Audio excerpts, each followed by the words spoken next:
Hello दोस्तों, आज हम बात करेंगे कैंसर के पेशेंट्स में लिवर फेलियर होने के क्या कारण होते हैं और इसके क्या लक्षण होते हैं।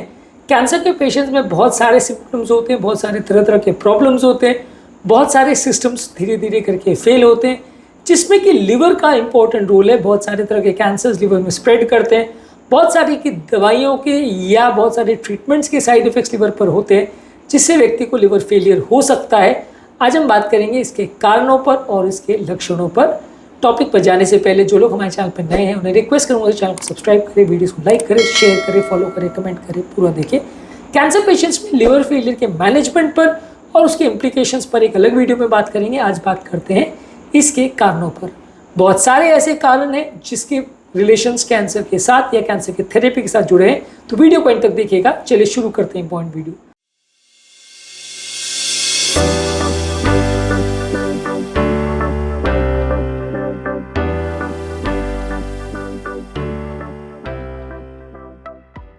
सबसे पहला, कैंसर अगर डायरेक्टली लिवर में स्प्रेड कर जाए, कैंसर के कई जो मेटास्टेसिस ये होते हैं या छोटे छोटे टुकड़े जो लिवर में कई बार चले जाते हैं, वो लिवर में ग्रो करना चालू कर देते हैं, जिसकी वजह से लिवर फेल हो सकता है।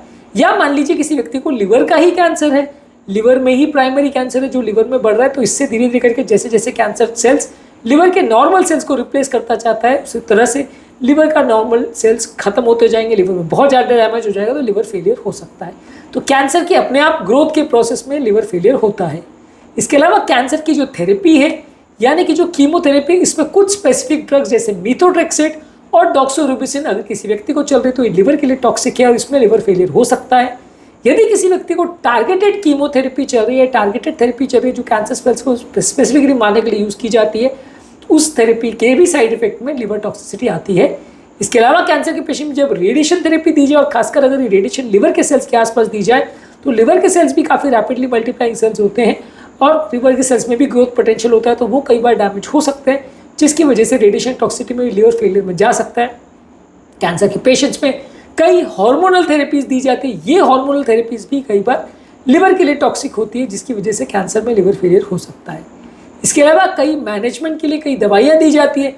मान लीजिए पेशेंट को अगर बुखार है, आपने पैरासीटामोल दिया, कई एंटीबायोटिक्स दी जाती है, कई कीटाणुनाशक या दूसरी तरह की दवाइयाँ जो कैंसर के सपोर्टिव केयर के लिए दी जाती है, कई पेन किलर्स वगैरह, ये सारी चीज़ें लिवर के लिए टॉक्सिक हो सकती है। इसके भी साइड इफेक्ट से लिवर टॉक्सिसिटी या लिवर का परमानेंट डैमेज हो सकता है। यानी कि ये कैंसर की थेरेपी से नहीं हो रहा है, कैंसर से डायरेक्टली नहीं हो रहा है, लेकिन कैंसर के बाकी लक्षणों के ट्रीटमेंट के लिए जब दे रहे हैं थेरेपी, उससे हो सकता है। इसके अलावा कैंसर के कई बार सिस्टमिक इफेक्ट्स होते हैं, जैसे कैंसर के इफेक्ट से बॉडी में इम्यूनिटी कम हो जाती है, तो कई वायरस का एक्टिवेशन हो जाता है, ये वायरस लिवर में हेपेटाइटिस करते हैं, इससे इन्फेक्शन की वजह से भी लिवर में डैमेज हो सकता है, लिवर परमानेंट फेलियर में जा सकता है। इसके अलावा कैंसर के पेशेंट्स में कई बार रिलेटेड कॉम्प्लिकेशन की वजह से कई बार बॉडी में डिहाइड्रेशन या इलेक्ट्रोलाइट्स यानी शरीर के अलग अलग तरह के नमक का इम्बैलेंस हो सकता है, जिसकी वजह से भी लिवर में टॉक्सिसिटी हो सकती है। इसके अलावा मान लीजिए अगर किसी व्यक्ति को पहले से कोई लिवर की बीमारी थी, जैसे सिरोसिस था, फैटी लिवर था, तो ये कैंसर की दवाइयों के दौरान या कैंसर की थेरेपी के दौरान अलग अलग तरह के एडिशनल टॉक्सिसिटी की वजह से पहले से अगर किसी को लिवर का डैमेज था तो वो बढ़ सकता है। बात करेंगे इसके लक्षणों के बारे में। ज़्यादातर लिवर टॉक्सिसिटी के लक्षण वही होते हैं जो रेगुलर पेशेंट में जॉन्डिस के लक्षण होते हैं, यानी कि व्यक्ति को आंखों में या स्किन पर पीलापन दिखने लगेगा। इसके अलावा जब लिवर बहुत ज़्यादा फेलियर हो जाता है तो पेट में पानी भरना चालू हो जाता है, कई बार पाँव में पानी भरना चालू हो जाता है। कई बार कैंसर के पेशेंट में मेंटल स्टेटस का चेंज होता है, पेशेंट कंफ्यूजन में चला जाता है, नींद ज़्यादा आने लगती है, टॉक्सिन एक्यूमुलेशन की वजह से ब्रेन में भी टॉक्सिसिटी हो जाती है, पेशेंट अनकॉन्शियस भी हो सकता है, कोमा में भी जा सकता है, बहुत ज़्यादा कमजोरी या सुस्ती का एहसास होता है, जो कि कैंसर के बाकी लक्षणों से कई बार डिफ्रेंशिएट करना मुश्किल पड़ता है, क्योंकि कैंसर के पेशेंट को वैसे भी कमजोरी सुस्ती होती है और जब लिवर टॉक्सिसिटी होती है तो ये बढ़ जाता है। अगर ऐसे केस में लिवर की जांचों में कुछ पकड़ में आता है तो आप ट्रीटमेंट कर सकते हो, नहीं तो कई बार कैंसरों के लक्षणों से आप इसको कंफ्यूज कर सकते हैं। इसके अलावा कई बार पेशेंट्स को पेट में दर्द होता है, खासकर लिवर जो एरिया में, वो एरिया में कैप्सूल स्ट्रेचिंग की वजह से या सूजन की वजह से पेन हो सकता है, तो लिवर के एरिया में यानी राइट हाइपोकॉन्ड्रियल रीजन में आपको पेन हो सकता है। कैंसर के पेशेंट में बहुत ज़्यादा नोजिया और वॉमिटिंग यानी उल्टी होना या उल्टी जैसा होना हो सकता है, ये भी लिवर टॉक्सिसिटी का साइन हो सकता है। हालांकि कैंसर की दवाइयों से अपने आप में भी वैसा नोजिया वॉमिटिंग हो सकता है, तो डिफ्रेंशिएट करना मुश्किल है, लेकिन अगर पहली बार किसी को हो रहा है तो जाँच करना आवश्यक है। इसके अलावा कैंसर के पेशेंट में कई बार बहुत ज़्यादा चोट लगना, उसमें ब्लीडिंग होना या ब्लीडिंग टेंडेंसी बढ़ जाना, कई बार बिना चोट लगे भी ब्लीडिंग होना, इस तरह के साइन एंड सिम्टम्स देखे जा सकते हैं। तो ये इंपॉर्टेंट साइंस और सिम्टम्स या लक्षण हैं लिवर टॉक्सिसिटी के, जिनका विशेष ध्यान देने की आवश्यकता है कैंसर पेशेंट्स में।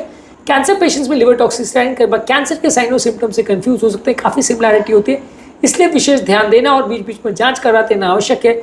जांचों के माध्यम से ही आप कंफर्म बेस में कह सकते हो कि किसी को लिवर टॉक्सिसिटी हुई है नहीं। बाद में क्यों कारण है और कैसे उसको मैनेज करना है, उसके बेसिस पे आप उसको ट्रीटमेंट कर सकते हो। एक अलग वीडियो में हमने कैंसर के पेशेंट में लिवर टॉक्सिसिटी के जो मैनेजमेंट है उसको डिस्कस किया है, उस वीडियो को भी जरूर चेकआउट करें। कैंसर के पेशेंट में बाकी ऑर्गन्स में क्या क्या प्रॉब्लम्स आती है, क्या क्या इश्यूज होते हैं, उस पर हमने अलग अलग वीडियोस किए, इनको भी जरूर चेकआउट करें। उम्मीद करूँगा कि आज के टॉपिक में कुछ नई बातें जानने को मिली होगी। जो लोग हमारे चैनल पर नए हैं उन्हें रिक्वेस्ट करूँगा कि चैनल को सब्सक्राइब करें, वीडियोज़ को लाइक करें, शेयर करें, फॉलो करें, कमेंट करें, पूरा देखें।